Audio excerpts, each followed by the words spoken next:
Assalamualaikum warahmatullahi wabarakatuh. Perkenalkan, saya Jody Fariski. Di sini saya akan mempresentasikan tugas besar 2 yang berjudul Bahasa Indonesia dan Literasi Bangsa. Pendahuluan. Dilansir dari situs Kementerian Pendidikan dan Kebudayaan, Kemendikbud, Bahasa Indonesia lahir pada 28 Oktober 1928. Pada saat itu para pemuda di pelosok Nusantara sedang berkumpul dalam rapat pemuda. Dalam rapat tersebut menghasilkan 3 ikrar yang diberi nama Sumpah Pemuda. Membaca melalui Permendikbud nomor 23 tahun 2015 tentang kebijakan membaca selama 15 menit sebelum pelajaran membutuhkan waktu lama. Perlu gerakan reformasi dunia pendidikan. Sebenarnya semua bidang literasi berbasis dan literasi bahasa, sebab tiap yang dibaca dan ditulis adalah teks bahasa, karena teks tersebut berisi bidang yang beragam. Maka muncullah istilah literasi ekonomi, literasi agama, literasi teknologi, literasi filsafat, literasi budaya, literasi media, literasi lingkungan, hingga literasi politik. Bahkan kemudian berkembang pula literasi kecakapan dalam membaca dan menulis. Sedangkan dalam konteks penggunaan bahasa, literasi merupakan integrasi keterampilan menyimak, berbicara, menulis, membaca, dan rumusan masalah. Berdasarkan materi webinar yang sudah kita ikuti dapat dirumuskan masalah sebagai berikut. Bagaimana pentingnya bahasa Indonesia dalam kehidupan sehari-hari? Bagaimana pengertian literasi? Bagaimana ruang lingkup dan manfaat literasi? Bagaimana 7 dimensi literasi? 1.3 Tujuan pembahasan. Adapun tujuan pembahasan dari 4 materi tersebut adalah untuk menjelaskan pengertian pentingnya bahasa Indonesia dalam kehidupan sehari-hari, untuk menjelaskan pengertian literasi, 3. Untuk memahami ruang lingkup dan manfaat literasi, 4. Untuk mengetahui 7 dimensi literasi. Pentingnya bahasa Indonesia dalam kehidupan sehari-hari. Indonesia merupakan negara yang berdiri dengan banyak pembagian wilayah di dalamnya. Tidak heran dengan adanya pembagian wilayah tersebut membuat banyak perbedaan yang ada antara Tidak heran dengan adanya pembagian wilayah tersebut membuat dengan perbedaan yang ada, perselisihan bukanlah hal yang jarang kita dengar. Penggunaan bahasa Indonesia dalam kehidupan sehari-hari sangat penting penerapannya. Bahasa Indonesia merupakan salah satu alat yang dapat dijadikan sebagai senjata dalam membangun sikap nasionalisme karena dengan banyaknya bahasa daerah yang digunakan di Indonesia. Bahasa Indonesia menjadi satu-satunya bahasa yang dapat. Bila bahasa Indonesia tidak pernah ada dan masyarakat Indonesia harus menggunakan bahasa dari daerahnya masing-masing, nantinya akan ada kesulitan dalam berkomunikasi antara individu satu dengan yang lainnya. Segala aspek kehidupan seperti pendidikan, ekonomi, kesehatan, politik, dan sosial tentunya tidak akan berjalan lancar karena terhalang dengan adanya perbedaan bahasa. Mau tak mau, setiap masyarakat Indonesia harus dapat menguasai sekitar 700-an bahasa daerah untuk dapat berkomunikasi dengan orang dari luar daerahnya sekaligus. Untuk memperlancar segala urusan dalam aspek kehidupan yang berhubungan erat dengan kebutuhan sehari-hari. Saat ini memang sudah banyak masyarakat yang menggunakan bahasa Indonesia di kehidupan sehari-harinya. Namun penggunaan bahasa Indonesia yang saat ini digunakan banyak dicampurkan dengan penggunaan bahasa asing dan bahasa gaul. Seiring dengan perkembangan zaman, penggunaan bahasa gaul dan bahasa asing memang lebih banyak digunakan dalam kehidupan sehari-hari masyarakat Indonesia sehingga tidak jarang masyarakat Indonesia kesulitan berkomunikasi dengan menggunakan bahasa Indonesia yang baik dan benar. Tata penulisan dan ejaan bahasa Indonesia saat ini juga kurang diperhatikan oleh sebagian masyarakat Indonesia. Banyak orang yang kebingungan menggunakan tanda baca pada saat mengirimkan pesan ataupun membuat sebuah tulisan.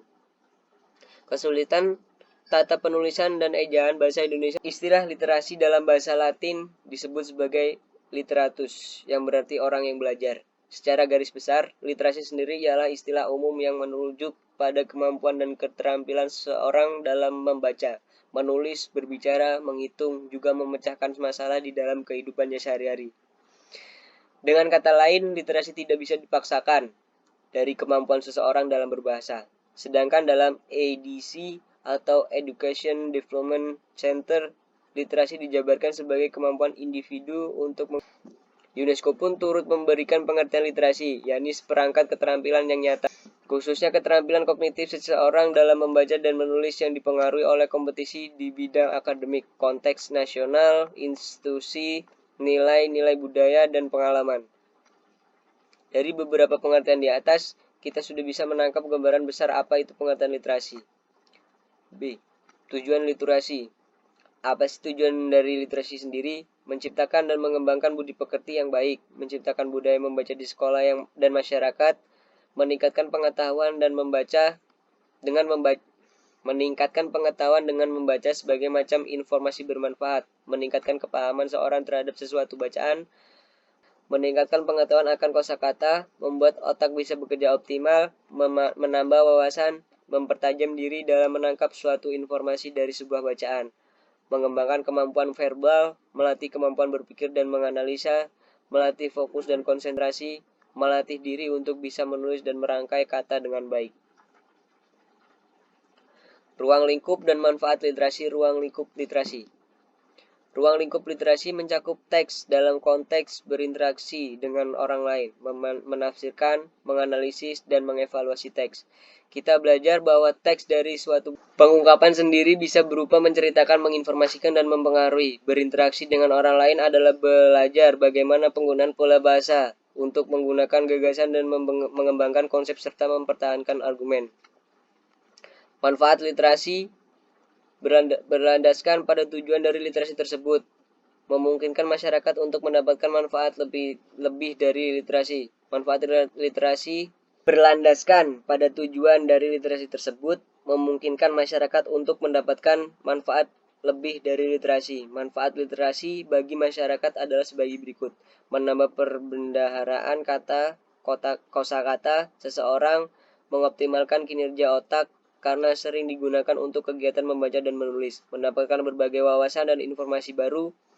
Kemampuan interpersonal seseorang akan semakin baik, kemampuan memahami makna suatu informasi akan semakin meningkat, meninggalkan kemampuan verbal seseorang, meningkatkan kemampuan analisis dan berpikir seseorang, membantu meningkatkan daya fokus dan kemampuan konsentrasi seseorang, meningkatkan kemampuan seseorang dalam merangkai kata yang bermakna dalam menulis. Kesimpulan, Indonesia merupakan negara yang berdiri dengan banyak pembagian wilayah di dalamnya. Tidak heran, dengan adanya pembagian wilayah tersebut, membuat banyak perbedaan yang ada antara daerah satu dengan yang lainnya. Dengan perbedaan yang ada, perselisihan bukanlah hal yang jarang kita dengar. Penggunaan bahasa Indonesia dalam kehidupan sehari-hari sangat penting penerapannya. Bahasa Indonesia merupakan salah satu alat yang dapat dijadikan sebagai senjata dalam mengembangkan sikap nasionalisme karena dengan banyaknya bahasa daerah yang digunakan di Indonesia, bahasa Indonesia menjadi satu-satunya bahasa yang dapat menjadi pemersatu seluruh masyarakat di Indonesia. Apabila bahasa Indonesia tidak pernah ada dan masyarakat Indonesia harus menggunakan bahasa dari daerahnya masing-masing, nantinya akan ada kesulitan dalam berkomunikasi antara individu satu dengan yang lainnya.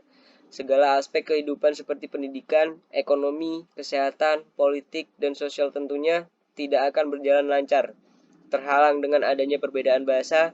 Saat ini memang sudah banyak masyarakat yang menggunakan bahasa Indonesia di kehidupan sehari-hari. Namun, bahasa Indonesia yang saat ini digunakan banyak dicampurkan dengan penggunaan bahasa asing dan bahasa gaul. Seiring dengan perkembangan zaman, penggunaan bahasa gaul dan bahasa asing memang lebih banyak digunakan dalam kehidupan sehari-hari masyarakat Indonesia, sehingga tidak jarang masyarakat Indonesia kesulitan berkomunikasi. Tata penulisan dan ejaan bahasa Indonesia saat ini juga kurang diperhatikan oleh sebagian masyarakat Indonesia. Indonesia tersebut dapat diminimalisasi apabila kita sebagai masyarakat Indonesia menerapkan pemakaian bahasa Indonesia yang baik dan benar dalam kehidupan sehari-hari, baik secara lisan maupun tulisan. Sebenarnya tidak ada salahnya belajar menggunakan bahasa asing maupun menggunakan bahasa dari daerah kita berasal. Penggunaan bahasa daerah juga dapat mengembangkan sikap nasionalisme di dalam diri kita.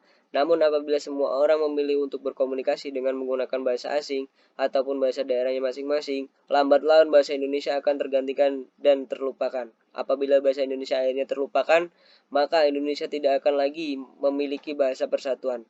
Hal ini sangat disayangkan karena peran bahasa Indonesia sendiri dapat. Sekian presentasi dari saya Ari. Wabillahi taufik wal hidayah. Wassalamualaikum warahmatullahi wabarakatuh.